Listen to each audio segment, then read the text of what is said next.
I never imagined I'd become the kind of guy who just vanishes. That wasn't me. I always believed in confronting things directly, hashing out the tough stuff, patching up the cracks instead of walking away.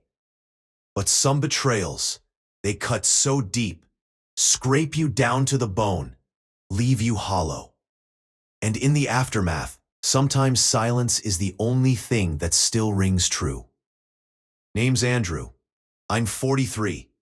The quiet type by default, but steady, rock solid when it counted. 9 years ago, I married Natalie. She was fire and presence, the kind of woman who could shift the energy of a room without even opening her mouth. We were total opposites. She was spontaneous, full of spark. I was the blueprint and the ballast. She moved through life like music. I kept the rhythm steady. Maybe that contrast was what pulled me in. With her, I felt a pulse I hadn't felt in years. Together, we built a life. Not flashy, not headline-worthy, but dependable. I worked in logistics operations. Solid pay, long hours, steady stress. Natalie used to run a small boutique downtown, but after COVID swept through, she never quite returned to the grind. That was fine by me. I picked up the slack without complaint. That's what love looked like in my book. You carry the weight when your partner's too tired to lift it. But about a year ago, the air began to shift. Little things. She started putting more effort into how she looked, slipping out in the evenings, saying she was catching up with old friends. I didn't press her. She was entitled to her space, her own world outside of ours. And I trusted her. Or at least, I thought I did.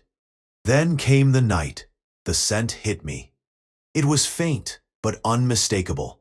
Crisp, high-end, with that polished edge. I knew it too well. Evan, my boss, wore it. He was all flash and flare, mid-30s, recently divorced, loud in every room, constantly name-dropping stocks, condos, and 20-something flings. We weren't buddies, just coworkers. But I'd sat through enough post-meeting drinks to recognize that cologne, like it was stitched into the air. That evening, when Natalie breezed past me and dropped her keys on the counter, I didn't need confirmation. I just knew. And though I kept my mouth shut, something inside me folded in on itself. I carried that silence for weeks. 2, maybe 3. Then one evening, I asked her, softly, if she'd run into Evan lately. She paused, smiled a beat too long. No, of course not. Why would I? And there it was, the first crack in the glass. A lie. And once there's one, the whole picture starts to warp. Nothing looks straight anymore. I didn't call her. Not immediately. I was just starting to pay attention to her, more closely than before. Her messages began to be blocked. She started taking a shower at an unscheduled time, as if she was erasing evidence. And that phone of hers, they never left her side. It was like they were ticking.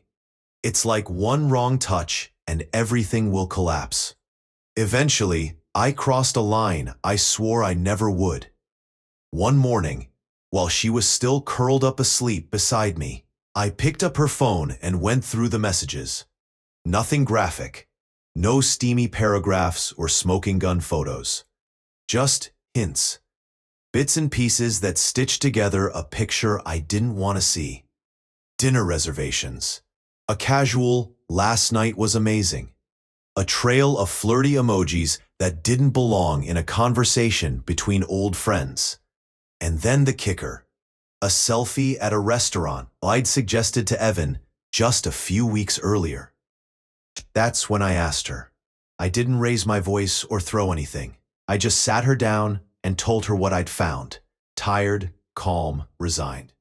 She owned up to it. Said she was feeling neglected, that Evan gave her the kind of attention I hadn't lately. Claimed it was just dinner. A couple harmless evenings. Nothing physical. Said she was sorry. I drew a line.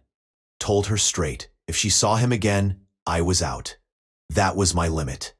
She nodded, eyes glassy, let a few tears fall. Said she understood. Swore it was done. But it wasn't. Last Thursday, I got home earlier than usual. A client meeting got scrapped last minute, so I took the chance to beat the traffic. When I pulled into the driveway, her car was gone. Odd, she hadn't said a word about heading out. Something about it didn't sit right. On autopilot, I opened up the shared location app we'd both set up years ago, back when transparency still meant something. There she was, downtown again, lit up on the map like a pin in my chest. Same rooftop spot Evan always name-dropped, bragging about the view and the wine list. I waited. Just sat there in the silence of our living room, surrounded by everything we'd built. 9 years of routines, laughter, clutter, and comfort.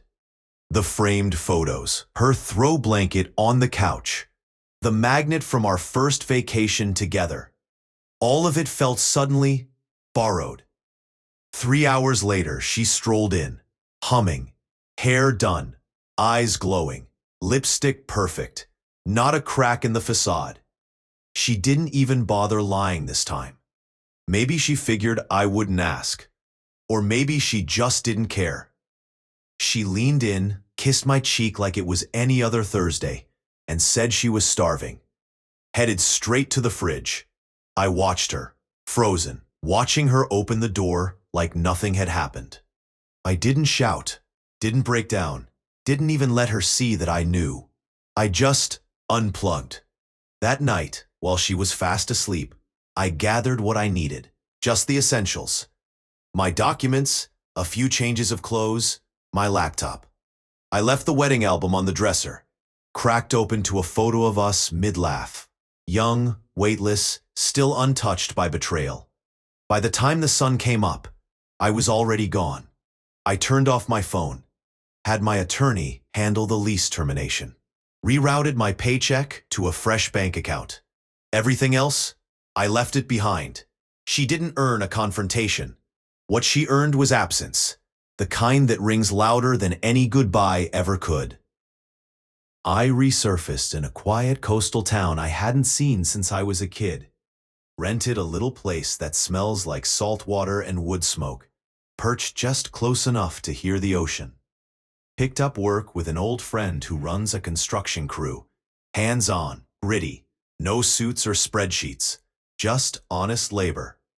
Turns out, I sleep deeper now than I have in years. It's been 8 months. Not a word from her directly. Though one of our mutual friends mentioned she tried, called my parents, left voicemails, plastered social media with vague pleas, like missing husband, trying to frame it as some kind of emotional collapse. She twisted it into whatever version made her look clean. But I never reached back, never even glanced over my shoulder. Some folks say walking away like that means you're weak, cowardly. But the truth is, sometimes vanishing is the strongest move you've got. When you leave without a final word, without giving them the satisfaction of a scene, you steal their last excuse. You take away their power to rewrite what happened. She betrayed me with my boss, again. And this time, I didn't demand answers, didn't raise my voice, didn't ask for closure. I just walked out, and in the quiet that followed, it didn't happen quickly. I finally heard myself again.